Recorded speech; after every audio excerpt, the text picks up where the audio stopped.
As journalists and television hosts, scripts are a lifeline. Each newscast, each story, it all revolves around a script. But now it's time to go unscripted. That means we're not just going off script, we're throwing out the script altogether. Each week, we're joined by fellow Farm Journal hosts and editors to peel back the layers on stories we've shared throughout the week. Unscripted. It's real, it's raw, it's entertaining, and it's your chance to meet the personalities behind the personalities. I'm Tyne Morgan. And I'm Clinton Griffiths. Welcome to Unscripted. We are back. Happy back. New Year. Yeah, Happy welcome New Year. to 2025. Tyne, did you ever think we'd get to 2025? I mean, it's just like yesterday. We were at 1999. You know what I mean? Yeah, I'm still partying like it's 1999. Yeah, But I know you are. Clint, I thought about it when I first started with Farm Journal in 2012. We did a series called Farming 2025. Do you remember that? I do. I And what absolutely do. And what we thought ag was going to look like in 2025, and that was robots that were planting the field and harvesting the field, and everything was robots. And this is that's the image in 2012 that we had, that's what life was going to be like in 2025. And there's a lot of autonomous things that are happening in equipment today that you don't see. There's a lot of autonomy. Of And course. so a lot has changed, but Clint, a lot hasn't. Like farmers still have their butts in the seats. And there's and we won't give that up. So there are some things in that sense, that I just think back of how much has changed, but how much hasn't. And Clinton, I'm okay with that. Yeah, I know. I wrote a story for Farm Journal magazine at the turn of the decade, 2020. Yep. It was like, hey, what does the next 10 years look like? And I went through all of these things. And again, it's like you'd think, we're going to have biologicals on everything, and cover crops are going to cover 70 million acres. And while we've seen an increase in all of those things, it's always like at a slower pace than what we think it's going to happen. Right. Innovation. We look back to 1999. I mean, we didn't even have cell phones like this back. There wasn't even a smartphone back then. So, like, obviously, there weren't drones like 5 years ago. Really? I mean, there were a few around, but not like today, where people are buying like sprayer drones that are going to spray their field, or at least spot spray them. I mean, you think about, we've come a ways. It's just maybe not as fast and always as robust as we think it's going to happen, just because adoption's slower. I'm okay with self-driving cars. I just want you to know that. I am too. I am electric absolutely cars- okay with it. Electric cars, no. My battery's about dead on my phone. James says it all the time. Like, you probably won't make it out of the driveway if you had to plug in your car every night. True. Very, very true. Nor do I want to stop for an hour and charge. I don't want to stop for 5 minutes to fill up with gas, let alone stop for an hour to charge. That's waste. That is waste, Clinton, It's an okay? absolute waste. So, but the self-driving cars. Unless you're Buc-ee's, because then you get you some of them nuggets and the beef jerky, Listen, the that's taco, not a brisket 5-minute taco. stop. Come on. That is not a 5-minute stop. It's a not 5-minute stop. never Yeah. a 5-minute stop. I was going to buy all of my Christmas presents from Buc-ee's this year. I just didn't end up stopping there. Maybe Buc-ee's wants to join BASF and sponsor our podcast, because You know what? They should. Of course, talk. BASF Yes. and Buc-ee's would make a great sponsorship. Yep. And I appreciate BASF We for do. allowing We this do. podcast to go on and start the new year. A big thank you to BASF. But our first guest for the new year, we are starting off 2025 Coming in hot. with Coming in a hot for 2025. Clinton, talk about an individual who has maple syrup in his veins. He's pleasant even when he's pissed. Draped in flannel Hmm. and hope is what I think he wears every day.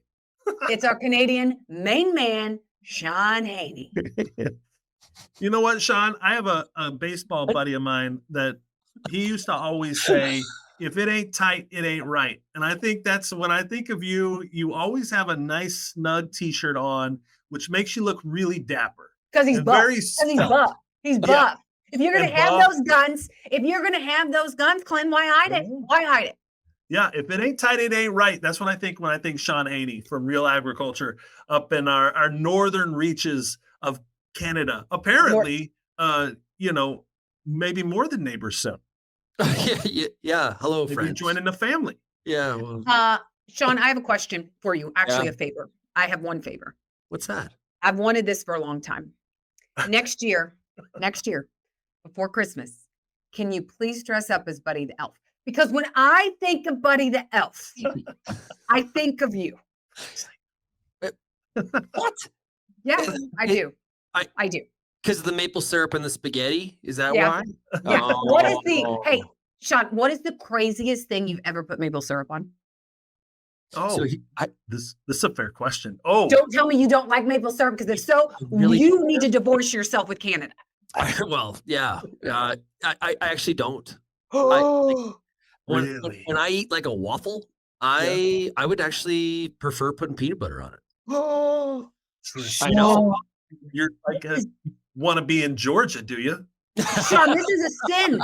This is a sin. Have you told that? Do your Canadian friends know this, or I- like, well, are we outing you?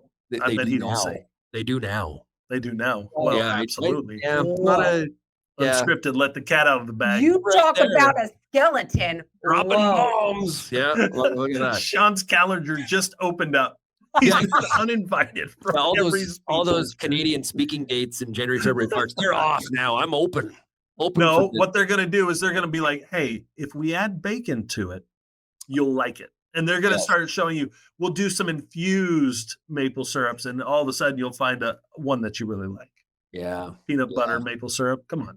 That could be Shaun, something. bacon does make everything better. You do know that bacon is the gateway meat for vegetarians, right? How can when somebody says they don't like bacon, I just question them as a person. Right. I don't trust Totally. them. I And don't, you can absolutely. judge. I know we're not supposed to judge, but if somebody says I don't Oh, like you judge. bacon, I'm judging. Flat out. 100%. I know. And it's not intentional judging. It's just like this, guttural reaction of like, yeah, I just can't believe you. Yeah. I'm not sure I trust you now. Yeah, I You don't know what I'm trust your saying? judgment. I don't That's trust your right. judgment. I don't trust your And choices. all of it. FYI, nothing against the poultry folks, but turkey bacon is not pork bacon. Not the same. Not the same.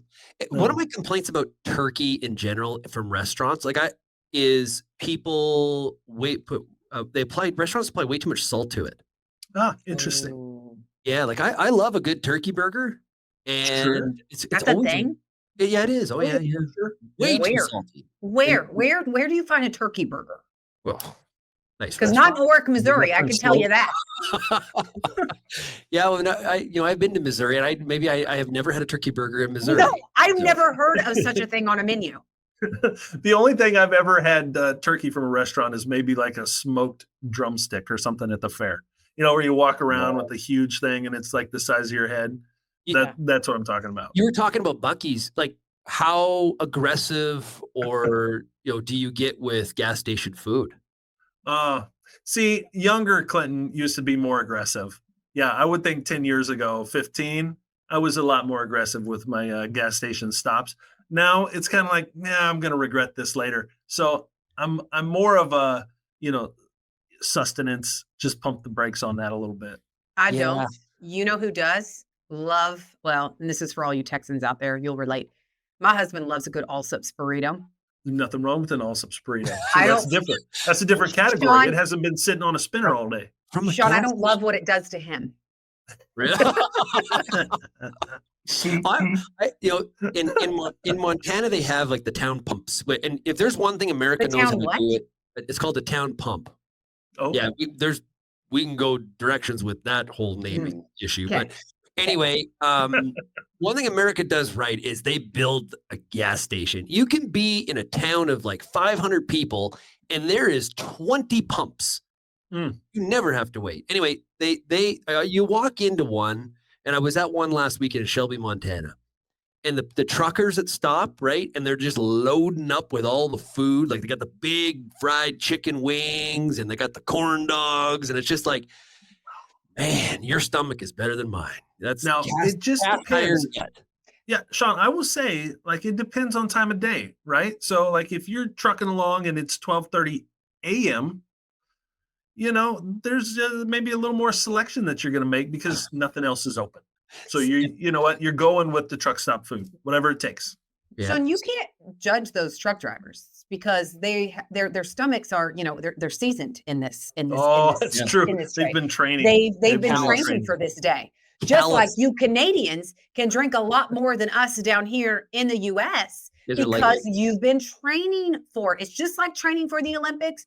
They're training for a marathon of food at the gas station, just like you're training for a marathon of drinking every night. You know what I mean? There's nothing better than going to a pub and it's like, what do you got on tap? Oh, we got Miller Lite, Michelob Ultra, Coors Light, Bud Light, Keystone Light, and any other light you want? It's like, yeah. Get out of here with that light beer. Okay, well, we actually have some things to talk about, surprisingly. Well, I mean, we absolutely. do. There are things happening. I'd love to talk food. I mean, I wouldn't call Do myself a foodie, but I love food. Plan my day around food, plan my trips around food. I love food. So but we really need to, because there's some juicy stuff happening in Canada, Shaun. So let's get to our first segment, Talking Tea. All right. What the heck happened? That's my question, Clinton, is what the heck happened in Canada this week? You know what? You just thought you were going to have the U.S. to talk about as far as new leadership at the helm of the country. But no, Canada's following suit here. Give us an update. What's going on? Justin Trudeau said, hold my beer. Yeah, well. Trump, hold my beer. Yeah, take a walk into the woods. It's been a long time coming. This is like, and you know, my political leanings are going to show themselves, but this should have happened a long time ago. Low in popularity, no chance to win the next election. His own caucus and cabinet turning against him.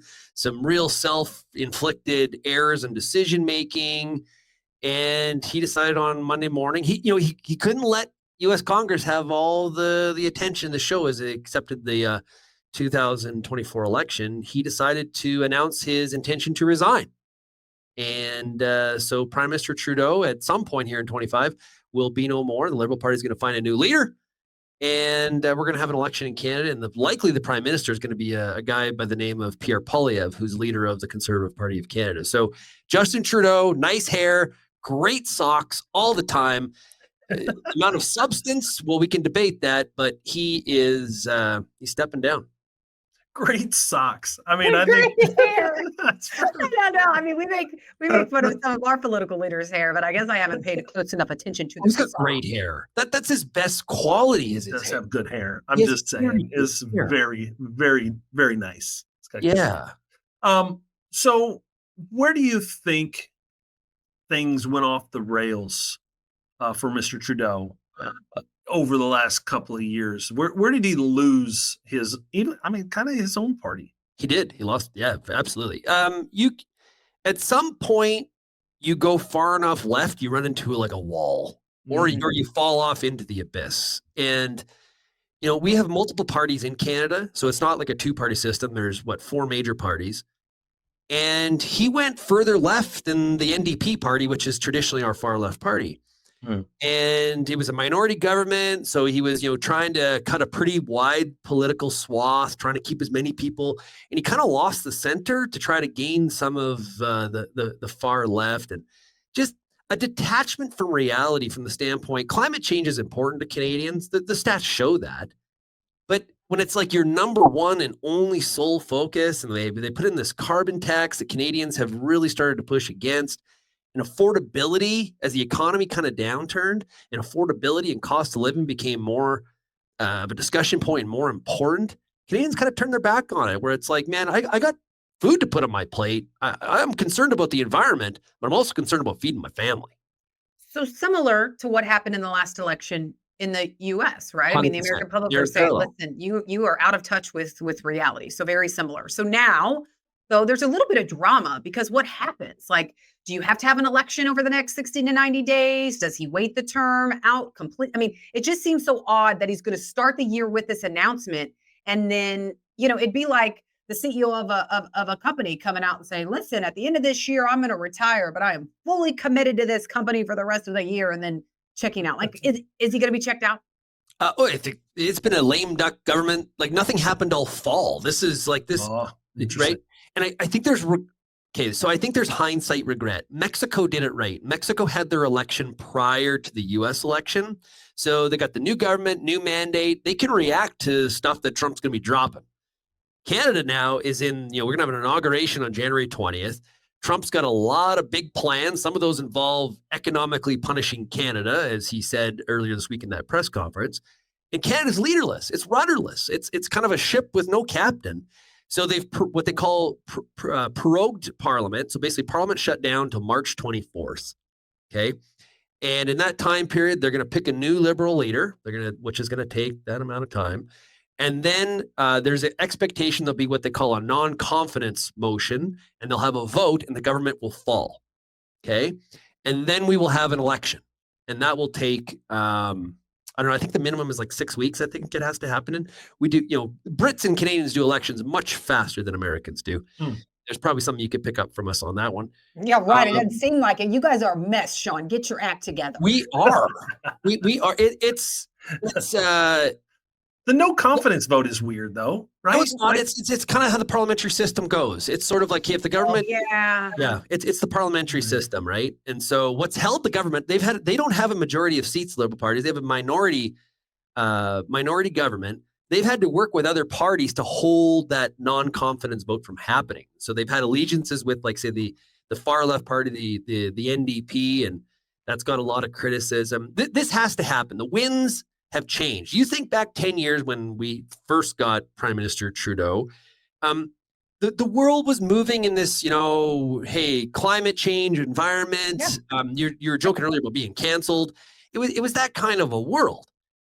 Since the pandemic, for sure, and I don't think that was the trigger point, but just use that as a point in time, as an anchor.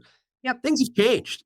The world is moving more to I would say more of a conservative right position in terms of a lot of leadership. We've seen a lot of incumbents fall. Look what's happened in Argentina. We've got, President Trump is back. Look some of the unrest and things that have been happening in places like Germany and France. Italy is another example. And so Canada's kind of, in some ways, sort of late to the party here. America had a 4-year stint with Biden. They were sort of reminded what they didn't want. And back with Trump. So I think Canada's kind of no different than any other country, just a bit of a laggard in this regard. Do you, now you mentioned Pierre Poilievre, and I think Zach, we've got producer Zach, I think we've got some video of him. Kind of an interesting guy. Give us some idea of, of course, he has not won anything yet, but seems to be the leading candidate, or at least the most likely to take over as we go forward. But he's kind of a nonsense sort of guy, straight shooter. People like him, but he's been around a while. Yeah, you either like him or you don't. Yeah, he has an effect on people. He is known as a bit of a pit bull. Like he loves that, like attack. In our House of Commons during question period, he is a fabulous performer when it comes to attacking the other side. He's very well spoken, very quick-witted. He's a career politician. He's really has never done anything in the business world. He's a policy wonk. He comes from what we would in Canada we would call the reform side of the Conservative Party, which is more the libertarian side of the party. Fiscal conservatism is very important to him, but I wouldn't say he's like really hard socially right. I think he's a little bit more to the center in that regard. He's very antagonistic to the media. I've interviewed him once. He's quite robotic. You did interview him? Yeah, for about 10 minutes a couple of years ago. Was he eating an apple while you talked to him? This video you're showing is this is classic Pierre Poilievre. Really? Because it's kind of awkward. Okay, let's turn the volume up, Zach. Yeah. You're obviously taking the populist pathway. What does that mean? Well, appealing to people's more emotional levels, I would guess. Certainly you tap very strong ideological language quite frequently. Like what? Left wing, this and that, right wing. It's that type of ideological spectrum. I never really talk about left or right. Anyways, I don't really believe in that. Okay, a lot of people would say that you're simply taking a page out of the Donald Trump book. Like which people would say that? Well, I'm sure a great many Canadians, but like who? I don't know who, but you're the one who asked the question, so you must know somebody. Okay, I'm sure there's some out there, but anyways, the point of this question is. All I have to say is, Canada must grow really great apples because he It's is a heck of an loving that apple. thing. He is I heard somebody say, I want him to do all of his press conferences eating fruit. If he gets the job. Shaun, would you compare him to Donald? I mean, this is what this guy's saying. Some people compare you to Donald Trump. And as you're speaking, I'm hearing some things that are kind of like President-elect Donald Trump, some of the traits that you were talking about, some that aren't. Donald Trump's not a career politician. That's one thing you mentioned. But would you compare him to Donald Trump? No. Okay. I think he's different. I think the people that are comparing him to Trump all the time are left-wing activists. Like people that are like, oh, we don't want Trump in Canada. Like, he's just another version of Trump. Like that kind of, he no doubt fear-mongering kind of. Yeah, exactly. He no doubt has part of his base that would very much support some of the things that Trump is trying to do, but that's not the entire amount of his base. He is very in tune and knows the details of policies. So I have heard from a lot of people around him that, like, you go into a meeting, you better be prepared with the details, or he moving on. Obviously, listen to that. Yeah, He's questioning every single thing that was coming out of that guy's mouth. Like, there's no detail that's going to go by. Okay, do you think, though, he will mesh better with Trump than Trudeau did? And what could that mean for kind of these trade negotiations and some of these trade relations as we move forward? I want your perspective on that. Yeah, so this is I'm fascinated by this question, to be honest with you, and I don't know the answer. I'll give you both sides of it. Tyne is, in one regard, yes, he will mesh better because he's a no nonsense kind of guy. Let's get to the brass tacks and let's talk some turkey, so to speak, and iron out this deal. He has talked a lot about how Canada needs this trade deal. The U.S. needs Canadian goods as well. And so let's figure it out. And I'm going to Canada first, just like America first. Maybe there's a bit of a similarity in some of the verbiage. What does concern me, or one of the things I'm questioning, is Pierre is the swamp. He's been a politician his entire life. That's exactly what Trump has pushed hard against. In some ways, I can argue that Trudeau is more cut from the Trump cloth than Pierre would be, even though they're on opposite sides of the political aisle. Trudeau came from a lot of money. He's a man of wealth and has a brand. Pierre doesn't have a brand. No one in the world's going to know who Pierre is. And quite frankly, he probably does not care in the least what people think about him internationally. And so I think this is one of the big questions in terms of how Trump reacts to him. He's no doubt going to give him a nickname. I'll give you a scenario. Here's what I could see. Okay, if I was in the truck, I don't want to. Hey, look at little PP over here. He thinks he's the leader. Like that's coming. You guys call him PP? No. I'm saying that Trump is going to call him PP. Like you call him PP? I don't call him PP. No, but that was Shaun. That was your example. That's what's going to happen, and how Pierre's untested in this in terms of how he reacts to it. Now, if you're going to get into a battle of words and verbiage, he is up to that game. The dude, for sure. You can tell he's not backing down. Yeah, exactly. No. So, I think at the end of the day, he gives Canada a much better chance in all of this, and to do it quickly. I think that's one of the important components to iron out all of this before you militarily invade the country. To figure, and we have to take up arms. I think that's one of the critical things, not just to fix it, but to fix it fast. And I think Pierre gives Canada the biggest chance to do that over Trudeau. Yeah, absolutely. Do you have another follow-up question? Because I do, but we need to go on to our next segment. No. Well, I mean, I know rural Canadians and folks in the ag sector obviously have been kind of keeping tabs on this whole carbon tax thing, right? So do you think this goes away with the change in leadership? Absolutely. Does it end? What does that mean for agriculture? Yeah, his mantra has been axe the tax. That will be like, how Trump has all those 100 things I'm going to do on day one. Yep. That will be number one on Pierre Poilievre's list. We are getting rid of this now. Farmers are rejoicing. Yeah, absolutely. Yeah, it's especially when you look in Western Canada, Alberta, and Saskatchewan, that carbon tax, that is like talking about WOTUS. Like it is like it's no, and it's very emotional. We will be right back after a word from our sponsor. We can't control the weather. We can't affect the global demand for corn and soy. We can't even fix that piece of equipment you swear is still good if you just have the right part.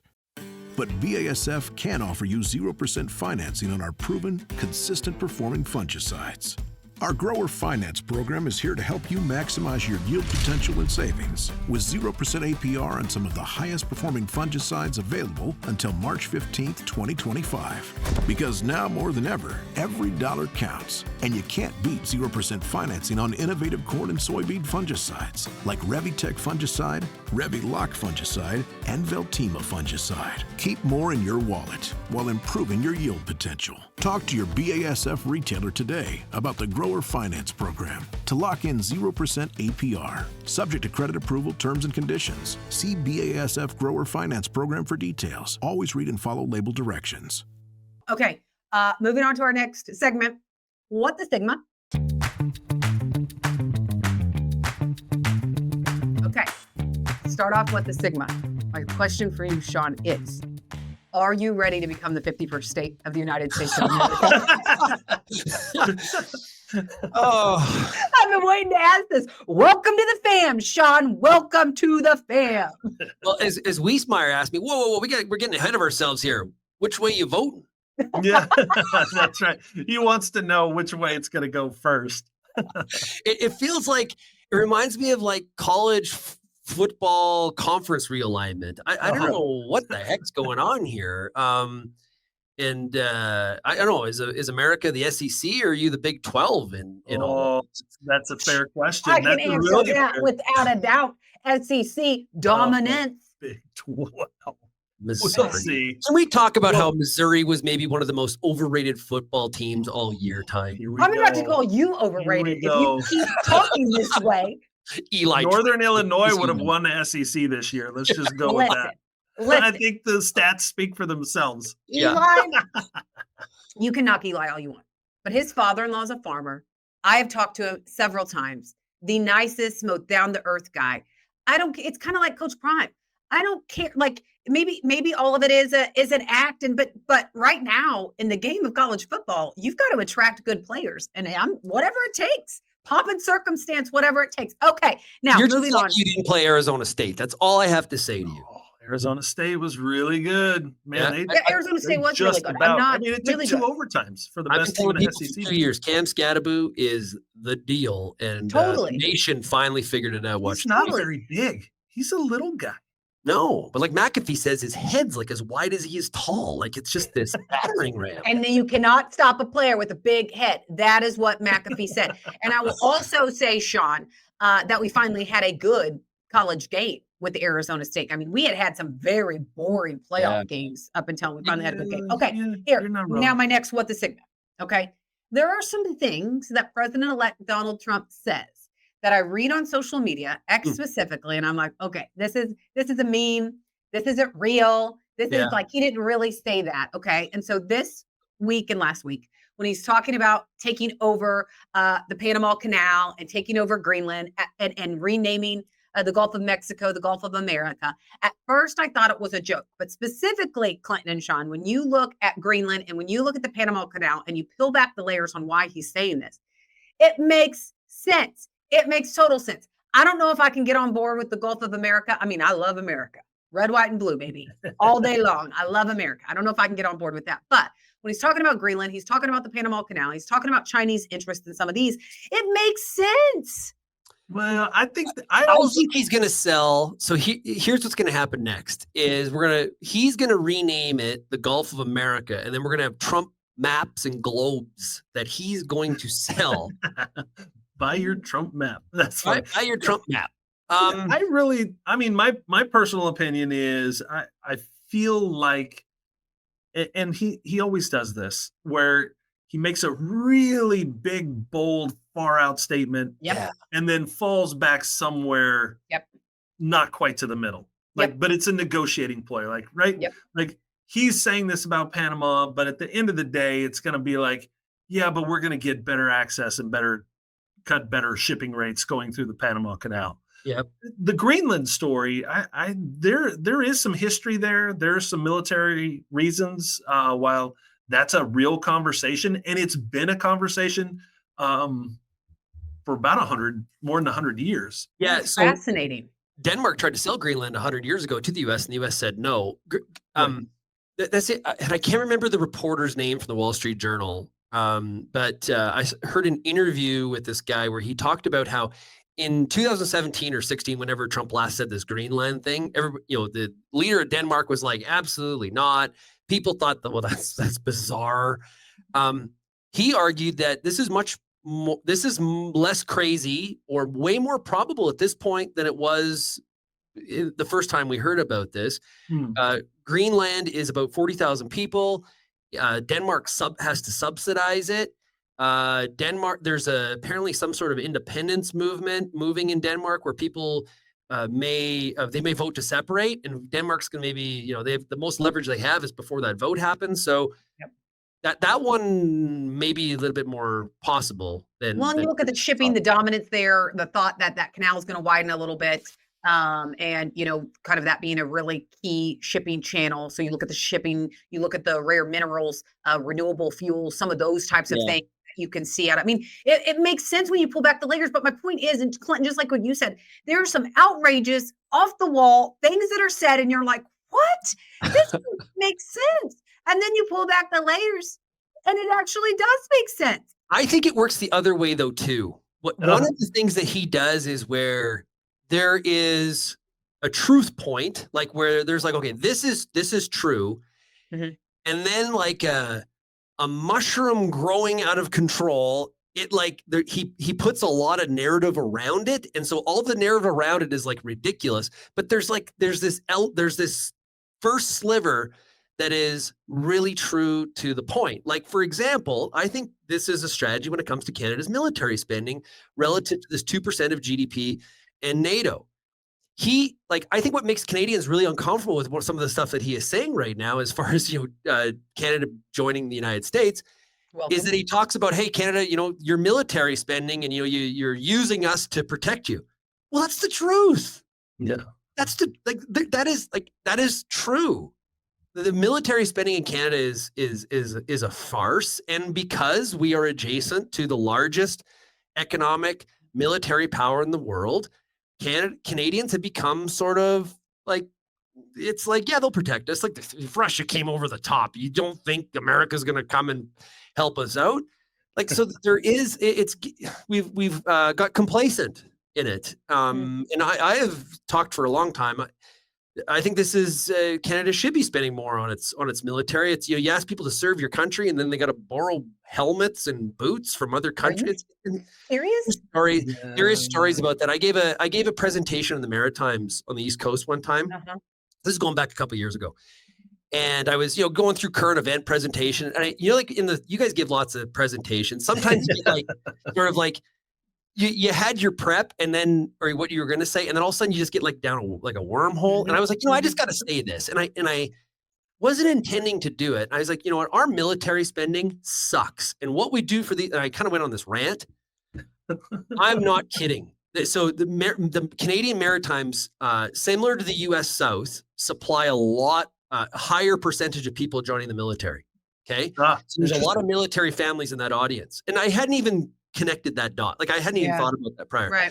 Spontaneous happened. People stood up and started like clapping and cheering. It was like a standing ovation in the middle of my presentation. Oh my gosh. It was touching. Like I was like, wow, this is amazing that well, they must have felt like somebody finally saw them. Yeah. That was the somebody is seeing it and saying it out loud. And that's when people told me those stories about like my kid is in Afghanistan and he's borrowing helmets from the Australians or stuff like that. Like it's just crazy. So with that standing ovation, that was the point you decided to run for Prime Minister of Canada? There is. I've heard you got a campaign brewing. I've got a pack of about 3, 4, 5 people that I always say, if I ever suggests that I should like think about running for politics, kick me hard. And we're like, there's no way. No money. Don't tell Tyne that. She'll sign up for that deal. Like she likes a good kick. She's a good swift kick in the britches. Yeah. I do. Okay. Something else real quick. What the Sigma is, we've had some really bad weather. Okay. And we're going to get into the next, in my team. I can't believe it just happened. I have a video to show you because I feel like I should defend my people here around Kansas City. We're not just bad drivers. It was really bad conditions. So we're going to get into that. So I interviewed 3 meteorologists for this weekend, and what is causing the severe weather, from the high winds out in California that's causing just the devastation with the wildfires, to, the severe weather that we're having in some of these storms. I mean, we're talking right now before the winter storm is hitting the South. I mean, it's just starting. And they're talking about like 10 inches of snow in Texas and Arkansas. I mean, that is going to shut them down. I know what 10 inches of snow did to us in Kansas City. Well, ice first. Anyway, so I've asked what's causing it. And what they're telling me it looks like La Nina. It feels like La Nina, but it's not La Nina. There's a lot of boxes that are checked right now, but one box, which is the sea surface temperature, has to be 0.5 degrees Celsius than normal for a 3-month period. That has to happen to officially make us in a La Nina, right? Well, the climate protection, the CPC and National Weather Service came out today or this week and said, guess what? We're in a La Nina. This came out. Just came out. And this is not what my meteorologist told. I say my meteorologists, they're not mine. They're my friends. Anyway, so I sent them a note. And I said, anger when you say that, my meteorologist. Anyway, go ahead. Yeah. Well, I do think in another life, if I didn't go into this profession, I would go into be a meteorologist. I love following weather. Anyway, so I'm like, yeah. And remember, my studio name was going to be Tyne Tallahassee. So can you imagine Tyne Tallahassee doing the weather? All right, doing Florida weather. It's hurricane season. Here comes Tyne Tallahassee to give us the category 4. Anyway, that's my next slide. Anyway, I'm going to point to this like I'm a meteorologist. So this map over here, this shows you, they're saying we're in a La Nina. So Drew Lerner, World Weather, great guy. I messaged him. I said, Drew, you just told me there's no way we're going to be in a La Nina because we have to have these sea surface temperatures 0.5 degrees Celsius below normal. It's below normal for a 3-month period. We're running out of time. That's not going to happen. He goes, Tyne, it didn't happen. We're not in a La Nina. They're saying that we are, but we're not in a full-blown La Nina. Like he wrote back, I said, is what you told me wrong? And he writes back in all capital letters, absolutely not. And so this is spicy. This is spicy.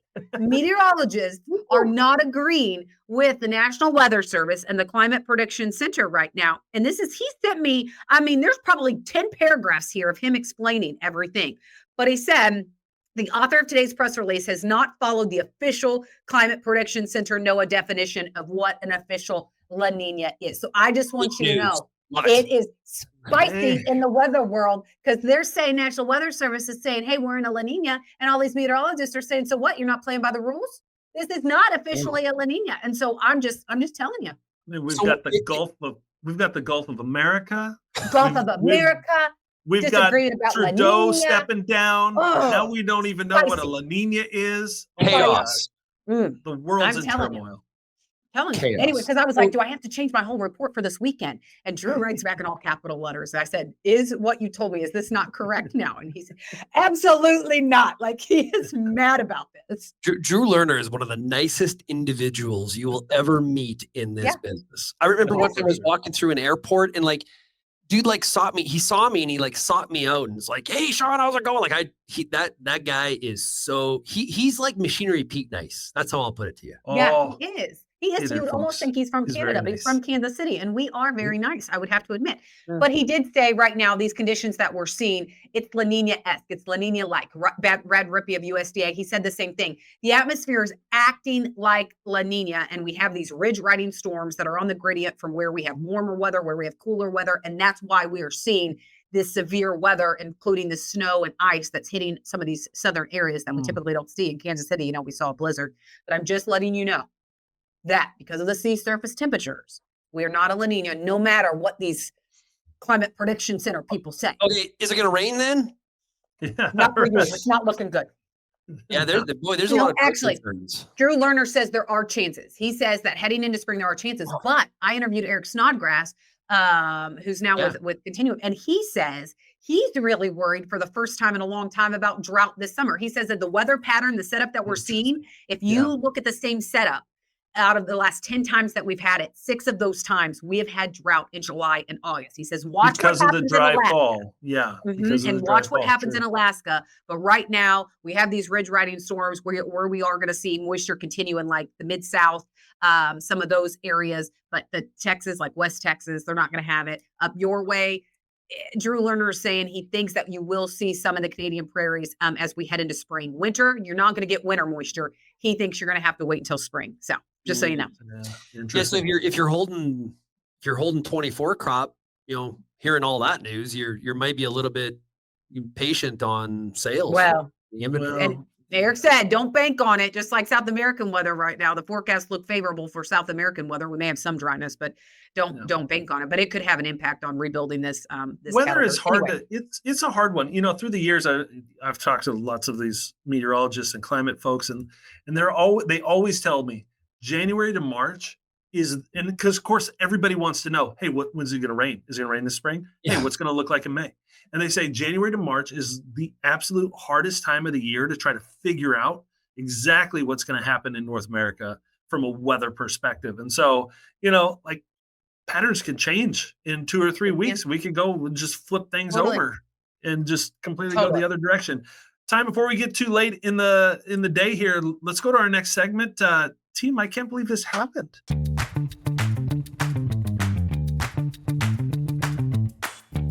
And I want to keep it on the weather theme because I can't believe the pictures and the video we're seeing out of California. Producer Zach's kind enough to pull a few shots for us. It's just unbelievable. As of recording here, we're something around 2,000 structures that have been burned. Several people have died. Obviously, we've got thousands of people displaced right now. And I think they're making a little bit of progress. Yeah, the wind's down. Yeah, as far as containment goes.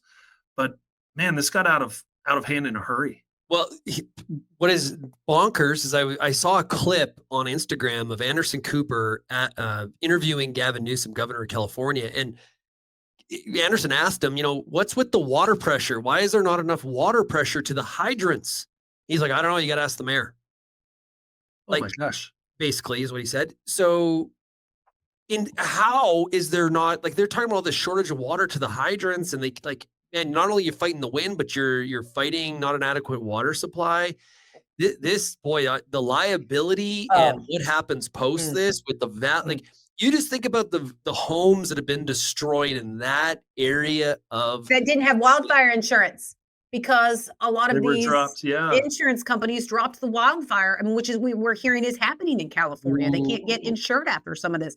And Shaun, not only that, I saw somebody on social media ask, okay, this may be a dumb question, they said, but why can't we use ocean water? Why can't we use ocean water to help fight these fires? And some of the comments, and I don't know if this is true, but some of the comments said, well, it's not environmentally friendly. And this person's like, well, neither are fires. Yeah, it'd be the salt. Maybe are they referring to the salt there? Yeah, I would guess the salt would probably, I don't want to say taint the soil for years, probably, if they put too much out. I don't know. But that was a question. I'm like, I hadn't thought about that. But there was a water project where they were supposed to have been working on this, billions of dollars spent on this improvement of water and water delivery from north to south. And last I'd heard, they hadn't even started any of it yet. Well, it probably has to do because there's some salamander or gecko or something that they're worried about. And it is like you just look at this photo here. It is. I know. I just can't imagine. It is heartbreaking. And it's indescribable. I have never lived close.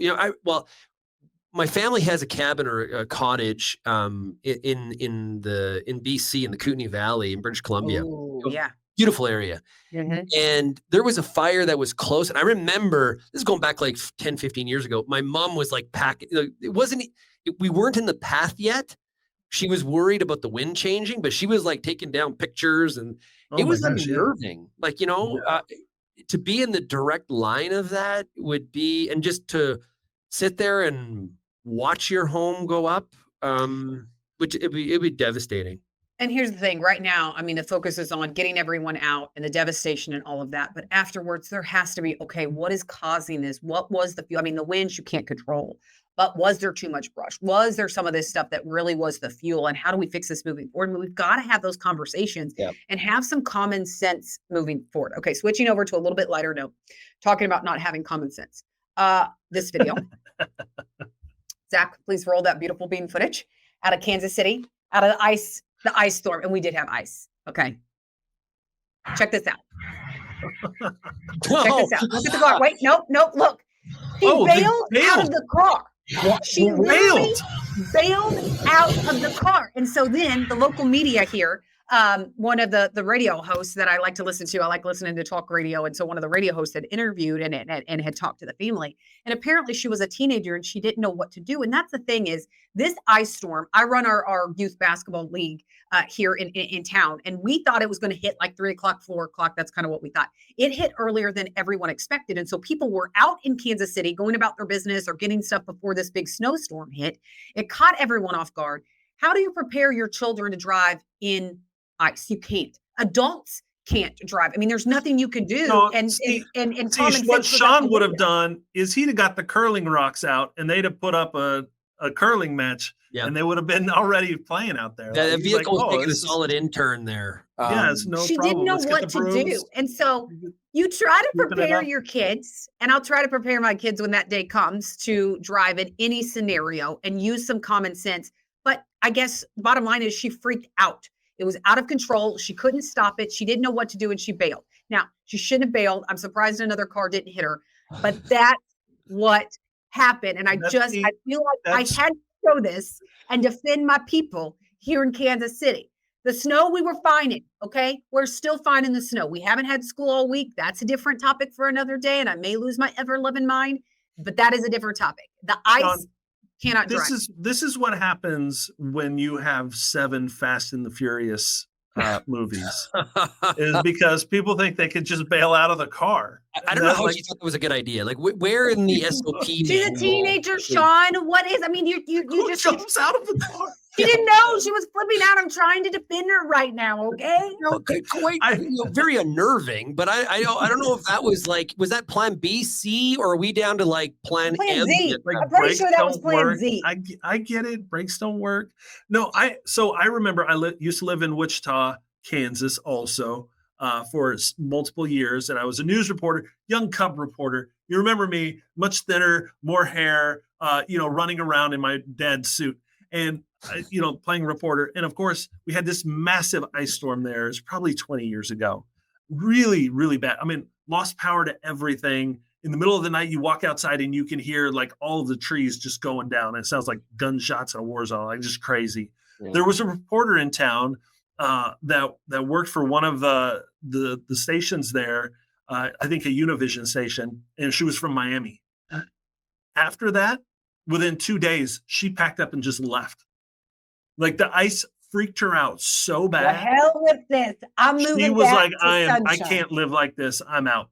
And just left. Well, wild. And everybody has their own context of bad conditions, sure. Right? Like it's just like drought. What's drought to me is different than drought to you. It depends on your situation. The same goes with kind of inclement weather. It's like, and it's funny, like we always have this discussion, like humid cold is different than dry cold, just like, humid heat's different than dry heat. It's dry heat. Yes, right. Like I was in Joplin, Missouri last spring. Okay. Motherland.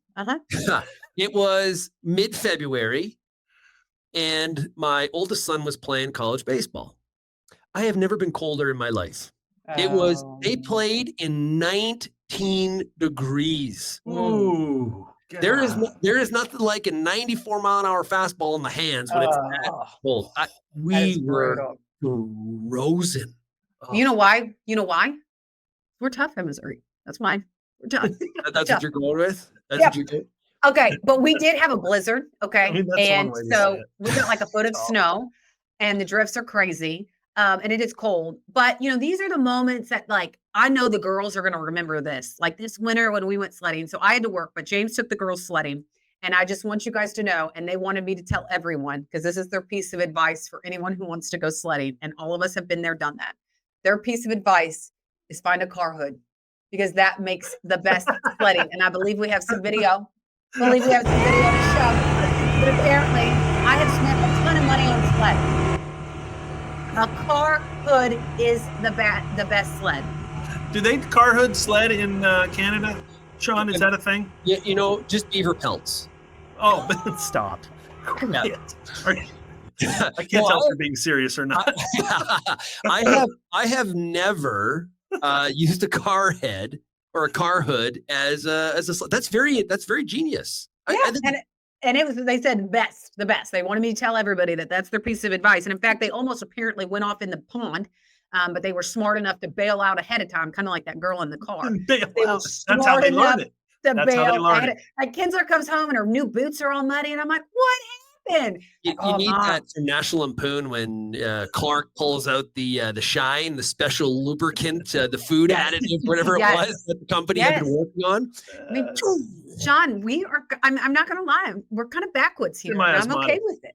I'm okay with it. I texted my BFF, my best farmer friend. I texted him and it said, hey, you still got that car hood. The girls want to go sledding, and boom, magic happened. We're laughing now, but when they're losing for Team USA in the Olympics in the future, we're going to be like, didn't these girls grow up in like Missouri and Kansas? Where did this come from? Shaun, I'm a realist. I know my girls are never going to end up in the Olympics. Okay. I am a realist. I know that. Lose. You just need to be brave and park your ass on the sled and just go straight down. That is right. I'll tell James next time. That needs to be his strategy. So you're talking about self-driving car. Who is more likely to train the girls to drive, Tyne? Is it you or James? Because I'm picking James. Let's ask who has a better driving record. No. Wait, define record. Define record. Now, if you're looking at the driving record as far as who has been pulled over more, okay, that's me. Guilty. Was pulled over last week, and apparently the highway patrolman was like, I let you off because you have a Mizzou Tiger in your back window. And I said, thank you. Anyway, but as far as accidents, James's track record is brutal. So long story short, I am the better driver. End of story. We're going to have him back on to defend himself with this driving thing, but we'll wait a few years till we're like getting all right. The kids. We have to wrap things up, though. I know. It's almost out of time. Anything else, Shaun and Clinton, you wanna talk about before we go? I will say one thing. If we're joining America, what do I need to know? Oh, that's a great what do I need to know? Well, any advice for us? Well, you're gonna need less flannel. Probably. Yeah. You probably are going to need to learn the words to Lee Greenwood's song. I love it. National Farm Machinery Show during the tractor pull, and they play the Lee Green and the fact the video hasn't changed. It's still like from 1984. I love it. Shaun, I'm going to send you a welcome package. Okay. And in the welcome package is going to be the necessities from light beer to a red, white, and blue American flag Speedo. It is all. See, I don't have a red, white, and blue Speedo. I prefer more of the Borat, going to be included. full bodies. Listen, I'm and Bucky's Nuggets. Some Bucky Nuggets. Some Bucky's Nuggets. I mean, I'm just thinking of, and maybe you can comment down if you're watching this on YouTube. Comment like if you were going to give Shaun Haney, that's a welcome great idea. to America package. What should be in it? What should be included? And I'm going to be thinking about that. And Shaun, I mean, I'm not sure how much postage is going to be. Probably a packet of white gravy. Because I don't think you do the white gravy up north, do you? Do you? No, and you know what? I got a wide palate. I say no to the white gravy. Oh, John, don't knock it until you try it. I've tried it. Wrong. Grits, yes. Like I'm all in. White gravy, no thanks. You don't like maple syrup, and you don't like white gravy. Yeah. This may be your last time on this He podcast. enjoys a turkey burger. This I may know. be your last time on this podcast because I don't know who you are anymore. Oh, yeah. It's crazy. John, thank you for joining us. Thanks for being here, Shaun. This has Appreciate been a it lot of as fun. I always. really appreciate you guys. Thanks for having me anytime. Absolutely. Well, thank you to Shaun. Thank you to BASF for a podcast. I know we went off the rails a little bit, which tends to happen, but It's fascinating. unscripted time. It is unscripted. So many things. Fascinating what's playing out in Canada. Fascinating to see with now Trump 2.0 and this administration. You know, that's one thing Jim Wiesmeyer said is what you saw and what you learned in the Trump administration 1.0, it's not going to be the same with this 2.0 administration. And so it's going to be interesting not only to see how things play out under this new administration, but also what happens with a new leader in Canada. How do they mesh? What does this mean for trade? How is this rhetoric going to be moving forward? I'm in it. I am ready to You're here see for it. what You're here happens. for it. I am here for it, Clinton. Well, I am too. And this is my problem, Tyne. I'm kind of an eternal optimist. But over the years, I've become a little more of a realist. And so, like, I look forward to saying, hey, you know what? Over the next few years, maybe we can make some real gains and some real inroads into whatever that may be. But for our families and for our country and for the world, I'd love to see things move in a positive direction. But we always know that as a realist, there are going to be hiccups along the road. And there's going to be consternation, and there's going to be people get their feelings hurt and yelling back and forth. And it's just part of the whole messy process. And it always is messy. But, it also makes for an interesting job every day because you come in and just don't know what's going to happen. You never know. You may have a meteorologist say it's not a La Nina when the Weather Prediction Center says it's a La Nina. And it may be disagreement. You talk about drama. I am here for it. That is drama, Clinton. These meteorologists aren't agreeing. Is it a little La Nina or is it not? I know. This was not on my bingo card for January 2025. That's right. Well, we appreciate it. We appreciate everybody watching. Please add some comments. Please put your ideas for Shaun because we will send him a care package because, there's nothing says welcome to America like a red, white, and blue phone. And some Buc-ee's nuggets. and I'm thinking about throwing in some Bush Light props. I've been thinking about this, what I'm going to add, and that may be it. And if you have suggestions on who you want to hear on this podcast, who you want our next guest to be, please put those in there too. But a huge thank you again to BASF for sponsoring our podcast to start 2025.